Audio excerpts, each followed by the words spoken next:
Sweden and Germany when I was in school. And after finishing school, I landed a job with one of the major airlines here in the US as a flight attendant. So I know a thing or two about how to pack, and I've learned a lot from that job about the do's and don'ts while traveling. But here at Avant, I've been working for almost 3 years, and working in the global growth and recruitment department means that I work with nurses at the very beginning of their process. But today we have a great guest with us. Katie is here from the Transitions team, so she knows a lot about what to do with nurses and how to help them right before they get to the US. So Katie, introduce yourself and tell us a little bit about your role. Hello, everyone.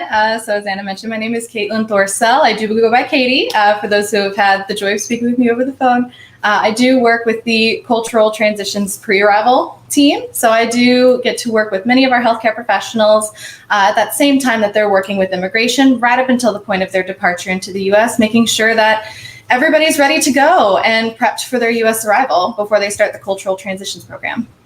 Great. Thanks, Katie. So yeah, as we said, we have a lot to cover today. We're going to talk a little bit about the preparation, what Avant can do for nurses on our program, and of course, give you a little packing demonstration here.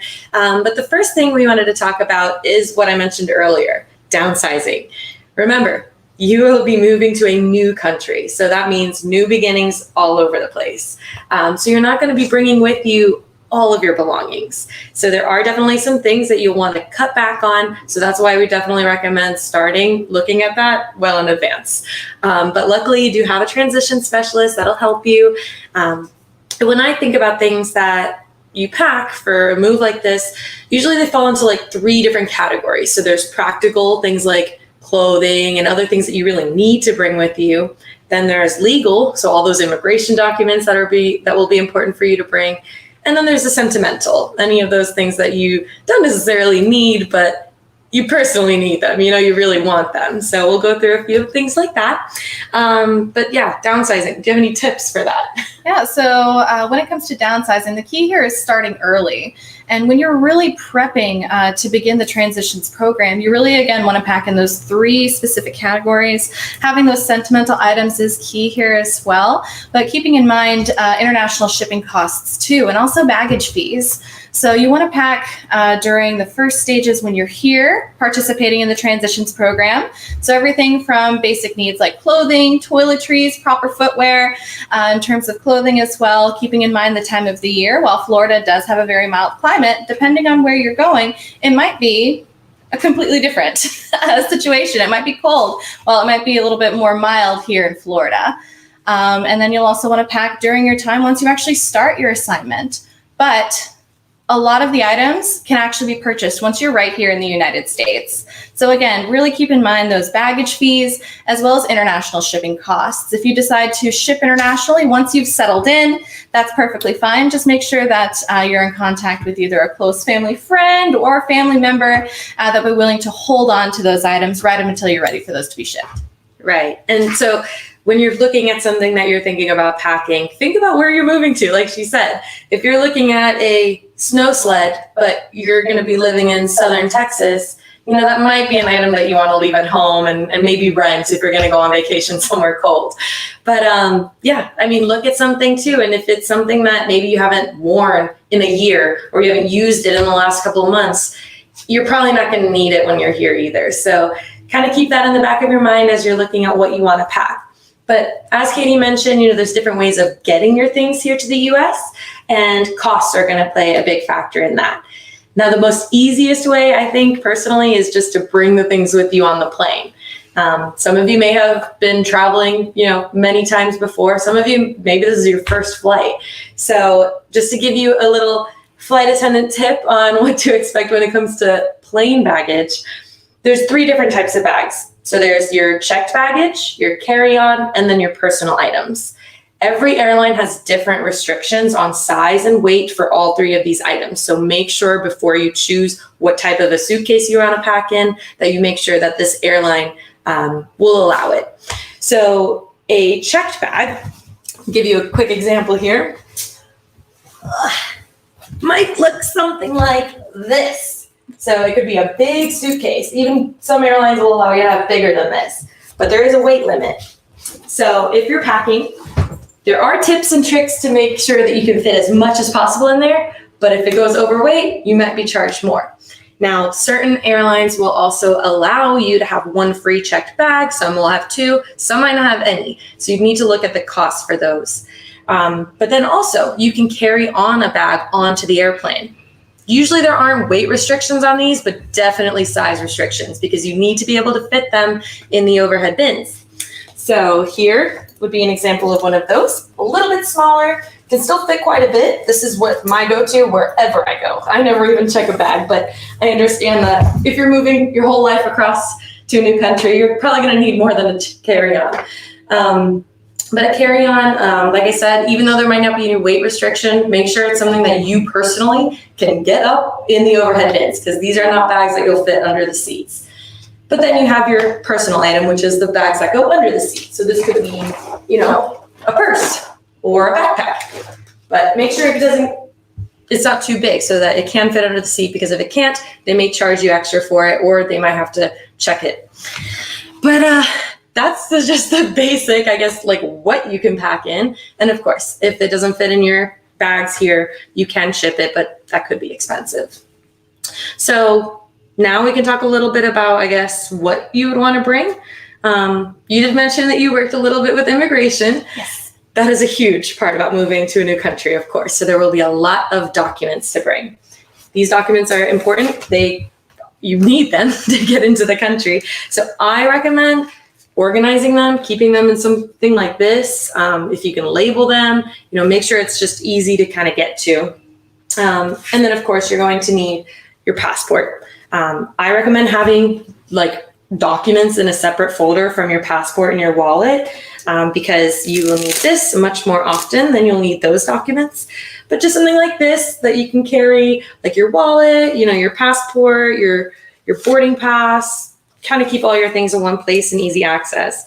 And these things you'll definitely need in your carry-on. Do not make the mistake of checking these or you might run into some issues later. But what kind of advice do you have regarding documents and immigration things? Yeah, so when it comes to documents, as you get a little bit closer to your departure to enter into the United States, you're going to receive a very large packet of paperwork from immigration in a sealed envelope. If it is sealed, do not open it unless otherwise instructed. Your immigration specialist will be reaching out to you with specific instructions on how to handle this paperwork. And again, make sure you're carrying that with you. Do not put it in your checked luggage. That is everything you need.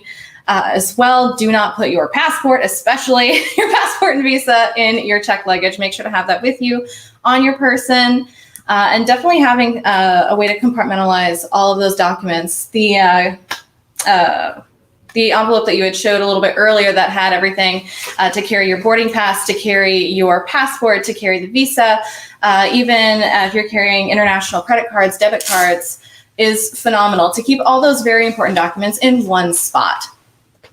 So that way you're not having to dig through your bag. Makes it a lot easier when clearing customs and immigration if everything's in one spot. Also, make sure to have your country driver's license as well as your international driving permit. Easy to forget. Please don't forget that for purposes of cultural transitions. Yeah. And, it doesn't have to be something big like this. This is just something that works for me personally. Growing up, my mom made her own little passport holder that fit all of our family's passports and boarding passes. So whatever works for you, just make sure it is something easy to get to. You have it in your purse or your backpack. Don't tuck it away under all your clothes in your carry-on. That doesn't make it easy to access. So keep it easy access for when you need it. But speaking of other things you would need to pack, like clothes, obviously, those are some of those necessities. I'm going to show you a little bit today about how you might want to pack these just to make it more efficient, fit as many things in there as you can. But Katie knows a lot about what you should bring and what kind of things you should focus on when you're getting prepared to pack. So definitely. So you want to make sure that in terms of your clothing, for purposes of your time here in the transitions program, you're packing appropriately for the time of the year. And the pre-arrival team will be sending additional information about the weather in the Orlando, Florida area too, in order for you to prepare. Depending on the time of the year, it can actually be quite mild, but if it's summertime and you're coming into the offices, We actually have the AC cranked very high. So in that case, you might want to pack, oddly enough, a light jacket, just so that way when you're in the offices, you can stay warm, for example. You'll also want to bring a couple of pairs of scrubs. Any color or pattern is perfectly fine. Comfortable footwear is key. Sneakers or tennis shoes, perfectly fine as well. Any color or pattern on that end as well. Awesome. But just speaking in general, let's say you're moving anywhere in the US. Obviously look at what time of year you're coming in and what the temperature is like and pack for that. Also pack for your lifestyle. If you like to work out a lot, bring those workout clothes. If it's something you don't do too often, but you have 1,000 leggings at home, maybe leave a few. You don't need to bring everything, remember. But just to kind of start, what I personally like to do is lay out all of my clothes right before I'm about to pack them into the suitcase. So what I do first is look kind of at, okay, what is this worn for? So I have a lot of t-shirts that I just wear to bed. Those obviously, I don't care if they get wrinkled. So for something like that, I might roll them up and tuck them in the corners. So here I've got some shirts. I just, for demonstration purposes, I'm moving a little quick, but roll them up into a tight little ball and tuck them into the corners. Some bags have like the inner workings of them, and so they're not completely flat. So if you have something like that, I like to tuck things in almost to make it a flat base first. If you have clothes that are made out of like cotton or things that do tend to wrinkle, and if it's something that you're going to be wearing right when you land, you can try to fold it instead of rolling, because rolling does cause a little bit more wrinkles depending on the fabric. But really, there's no right or wrong way. Some people swear by rolling their clothes. Some people swear by folding them. I think a perfect mix of the two is the best way to get things done. So for things like, here's a cute little dress. This material wrinkles a lot. So I like to fold it once, fold it where there is a crease, and then roll as gently as I can. And remember, most places that you're going will have an ironing board, will have a washer dryer. Here at the Avant Apartments, I think you can even see them behind me. We have washer and dryers here. So you really only need to make sure that you have one good outfit once you land. But yeah, so just kind of making sure everything fits in the corners. And then when it comes to smaller things like socks, undergarments, there's two different ways that I like to pack depending on where I'm going. What you can do is buy these nice packing cubes and stuff them full. They don't have to be with your undergarments or socks. You can do it with outfits. Some people buy multiple of these and pack for each day. These are also a great way to kind of keep things from wrinkling. But something like this, kind of put that in here. And then I'm just gonna speed things up, but yeah, kind of fit things where they go. And one thing that we haven't mentioned yet, but we'll talk a little bit about, if you do have like, those sentimental items or cultural trinkets that you just really want to bring with you, we're not going to tell you no. I think those are really good things to have, especially when you're missing home a little bit. But some of those things might be, what's the word? Breakable. Yeah. Fragile. So what I like to do, checked bags, just to give you an idea, those are the ones that go under the plane. They are handled by other people. Now, carry-on bags are handled by you. They're in the plane, they're in your person. So fragile items, I like to keep in my carry-on. And what I like to do to kind of make it more efficient, this is a Dalahäst from Sweden. I got it from Stockholm when I visited a few years back, and I love it. I think it's super cute, but it's obviously very fragile. So what I would do is take some clothing, like workout leggings or something, or socks, or however you want, and kind of use this as my packaging. So use different pants. Just make sure it's nice and covered on all edges. Like so.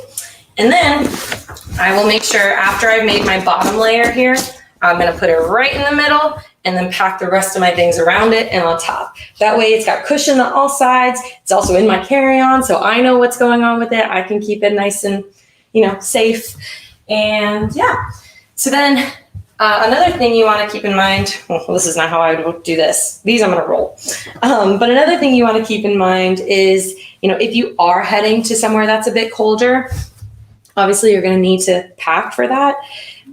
If you're heading somewhere that's colder, but you're arriving in the warmer months, you can hold off on bringing things like your jackets because you can buy them there. Some things are going to be cheaper to buy here in the US than to, spend a ton of money to have everything ship shipped. it or, get an extra checked bag. So rather than having an entire suitcase of coats, it might just be, cheaper to get something here. But there are websites that you can look up that will kind of give you an idea of how much something costs in the US compared to how much it might cost in your country. So if it's cheaper for you to buy it there and bring it, by all means, do that. But we just want to make, your packing as easy as possible for you. So once you get to that point where you need to pack your big items like your jackets, I prefer to just lay them on top. Can't really fold those. But before you get to that point, little things like socks, you can stuff them in wherever they fit because nothing's going to look perfect, but that's going to fill up some of that space. And then we can lay the nice, big, warm jacket right there on top as like a cover. Or, this is also a great idea, any of your bulky shoes, bulky jackets, wear them on the plane. Then they won't even take up any space in your suitcase. One thing I did forget to cover here, shoes, as we just mentioned.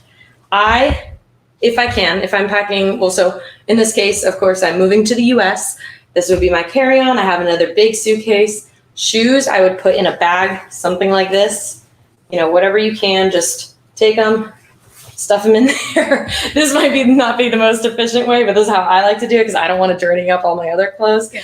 But I would put it here in the corner at the very bottom of whatever bag I'm packing it in first. And then I'd pack everything else on top of it. So this bag I have to show you all today is a little bit smaller than the big checked bag, but that's what I would do with shoes.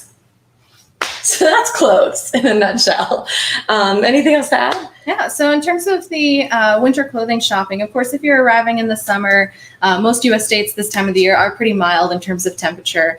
And in order to acquire that new winter wardrobe, that would be once you start your assignment.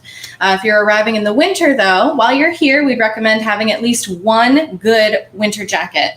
Not necessarily purchasing it overseas because that's going to take up a lot of space. But purchasing it once you're here in Florida, or even having it be that first thing that you purchase once you relocate to the city and state of your assignment. That way you're not having to take up any extra space with the weight and the size of the coat. That way you can just organize that once you're here or once you're at your assignment. Yeah, and where we are now, as we mentioned, we are in the apartments that our nurses live in when they're here for the transitions program. Right down the road is a major supermarket. It's got groceries, it's got clothing, it's got like everything you could think of. So a lot of our nurses will come here and go straight to that store as one of the first things they do and stock up on those items that they didn't pack. But some other things that you would want to think about when you are packing would be things like toiletries. Ladies, I know we have all our makeup bags and, face things and whatever. It's like so many things. But keep in mind, again, those things all exist here. But I know from personal experience that once you fall in love with a brand and you move to a new country and then that country doesn't have that brand, it's not fun. I still have all my family in Sweden. Anytime I visit or they visit me, I have them stock up on my favorite mascara. It's nothing special. I know it's like, a drugstore brand, but it's my favorite thing. It's the only thing that works for me. That's my one item. So it's okay to have that one item, but like we said in the beginning, you are starting anew. So if there's anything you can, leave at home toiletry wise, please do and buy them here because things like shampoo and body wash and any of those big bottles, you really don't need to pack those. We have them here. Trust me, we have hygiene in the US. It's going to be a lot of added weight too on your baggage when you really think of the volume of those big bottles. Yeah. And so you can, of course, bring, and you should bring some small items to help you. Because, when you first arrive in the U.S., you will have your carry-on, as we said. Checked luggage can at times, not to scare anybody, but it can get lost. Doesn't mean it's lost forever. It just might arrive a day or two late. And so with that being said, in your carry-on, you always want to make sure you at least have 1 or 2 pairs of clothing, like outfits, and enough toiletries to get you through those days. So here is an example of a liquids toiletry bag, because in the US, when you go through security, there are limits on how much liquid you are allowed to bring in your carry-on. Now, those restrictions don't meet for the checked luggage, but for the carry-on, it does. So there is a rule called the 3-1-1 rule. It's easy to remember. It means that you can pack liquids that are 3.4 ounces, which is 100 milliliters or less. So each one of these things I have in this bag, no more than 3.4 ounces. And you can carry it in a 1 quart-sized Ziploc bag, or just any plastic bag really, that's clear. And it's 1 of these bags per person. So that's the 3-1-1 rule. And this includes anything from gels, liquids, aerosols, like toothpaste, or if you have gel deodorant, all those things must fit in this 1 bag. If it does not fit in this bag, sorry, you can't bring it on the flight. You'd have to pack that in your checked luggage.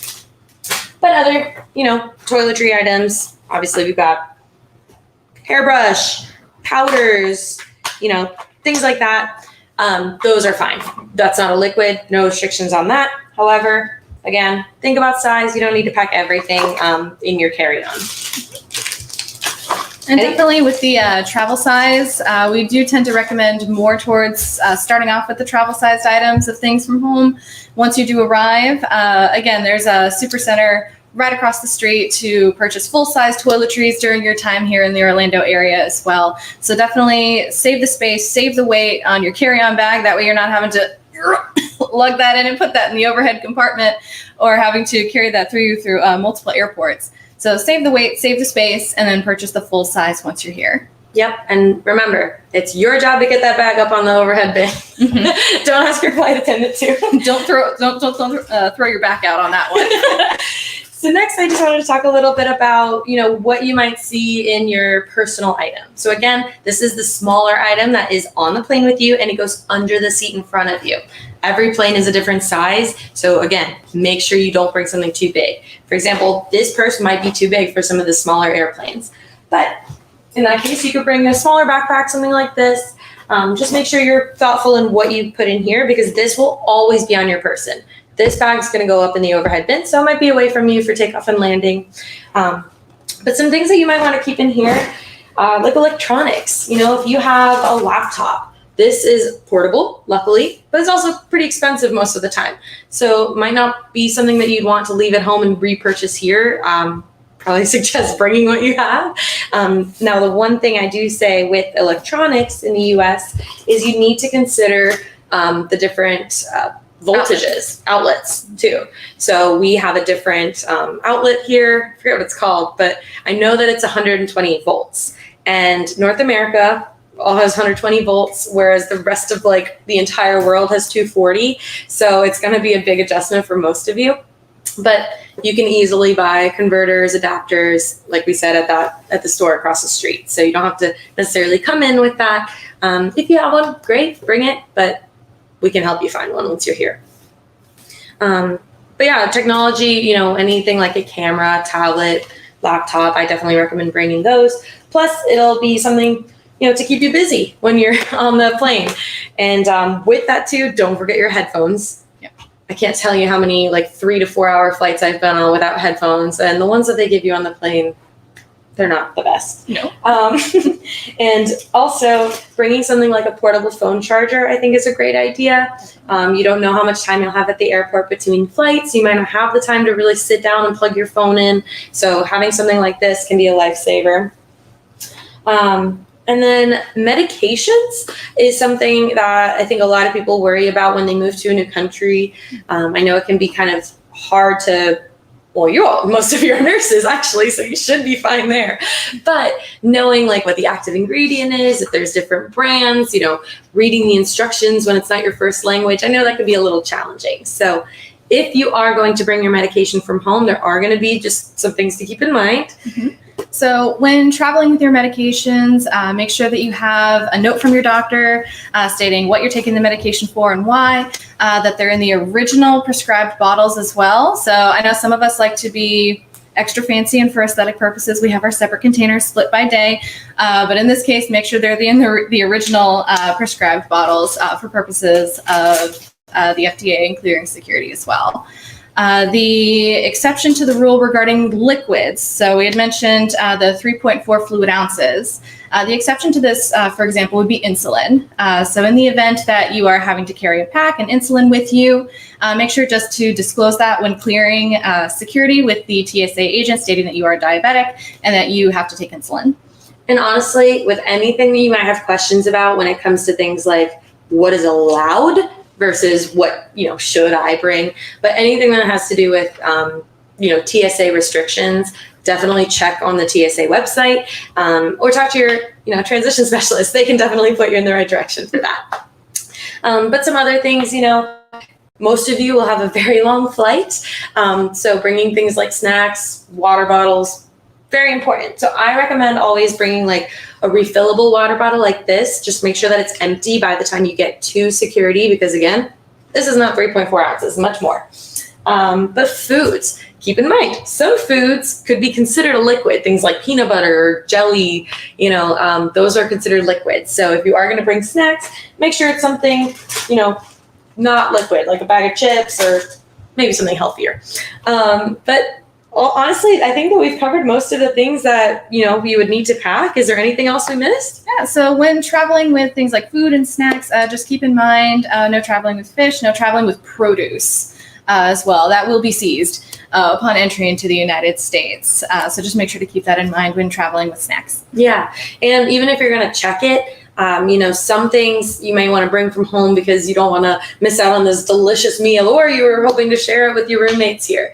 As I said, checked bags don't always tend to make it the same day as you. So if it's something that can spoil in the bag too, it might be best to leave that at home as well. We have a store where you can buy lots of groceries. Definitely. And if you ever wanted to bring the flavors of home while you're here in Orlando, or even when you start out on your assignment, there are plenty of international grocery stores close by here, but also when in doubt, online shopping. So from everything from gourmetspiceshop.com to amazon.com, you'd be surprised what you can order and have delivered. Yeah, my mom actually just texted me saying that she ordered me a Swedish care package. So it's in my mailbox when I get home. So I'm going to have some Swedish cookies, get a taste from home. So things like that exist as well. But yeah, we kind of covered most of what you should pack. I did want to just go over briefly what you shouldn't pack. So obviously we said a little bit like produce, food that could spoil. When it comes to things like cash, what does Transitions recommend nurses bring? Yeah, so we normally recommend carrying no more than just over $1,000 in cash. Anything beyond that, it's ultimately up to you. But again, we don't recommend you carrying thousands and thousands of dollars on hand, mainly just for safety and security reasons. There are plenty of alternative ways that you can bring your money, everything from wire transferring your funds once you have your U.S. account open, to having everything on an international debit or credit card, but double check with your bank regarding the fees. We've seen that range anywhere from $2 per swipe to $5 per swipe. And if I'm buying a bottle of water and it's now $6.50, it had better come from the fountain of youth. So just make sure to keep that in mind as well. Yeah. And then what else do we not want them to pack? Of course, like we said, check on the TSA website. There is a long list of restricted items. So we don't want, we want this to be the smoothest transition for you as possible. And so getting stopped at customs, while you'll get through it, it's stressful. It's not fun. I've been there. Trust me. It's just not a great experience. So let's make sure that we are prepared before that happens to avoid getting stuck and delaying any further flights. We want you to get here as quickly as possible.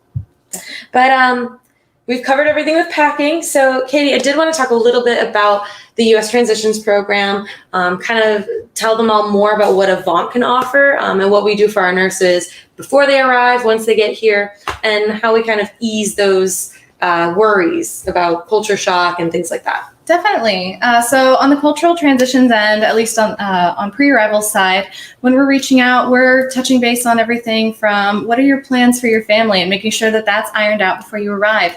Going over traveling with your finances too, to make sure that you're prepared on your end. Your documents are set and ready to go. And ensuring that while you're back home, if you can drive, fantastic. Please continue to do that. If not, and if you can start, please begin. Start practicing. In preparation. It's very common to start driving once you're here in the United States. Once you do arrive, there's so many benefits within the Cultural Transitions Program that's truly priceless that many Americans, we have to learn on our own. So we want to take as much of the learning curve out of that as possible to ensure that it's a seamless transition.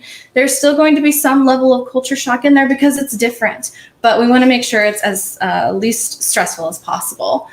So items that'll be covered while you're here, you're going to be working with a certified driving instructor, and the goal is for you to acquire that U.S. license as well, that you're feeling comfortable and independent while driving. We'll go over American customs as well, and some of the differences you might experience on that end too.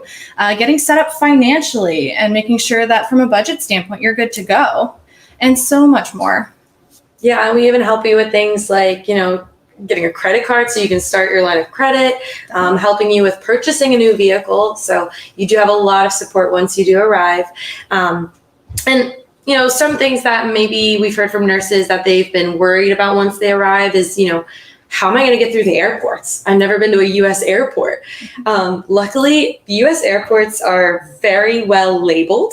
So most of the time you can get away with just following a crowd, but look up, all the signs are displayed, so you should know where to go. First thing you do when you get to the U.S., so if you're making any sort of connections, your first U.S. arrival is when you'll be going through customs. So just follow those lines, get to immigration, get through all of that. And then if you still get stuck, ask an airport employee. They are more than happy to help. And I don't know, is there anything else that you can think of that we want to share and with preparation, with packing, or anything like that? I mentioned earlier, a lot of the key here is starting the process early. So definitely, even before our travel team reaches out to you to say, hi, here's your itinerary, you should already be well prepared. Yes. Prior to that, I'd probably say even start thinking about it once pre-arrival starts reaching out, saying, okay, this is happening, I'm moving forward. How can I start downsizing now? Even if it's little by little, but if you wait till the last minute, it can easily be overwhelming and stressful, and nobody wants that. So start in small stages and start early. And we're always here to help. So if you're interested in working with Avant, definitely feel free to reach out to us by visiting our website to learn more. But we want to thank you all for tuning in today. It was such a pleasure. Thank you, Katie, for helping me out. And visit our website to learn more. Thanks so much. Thank you.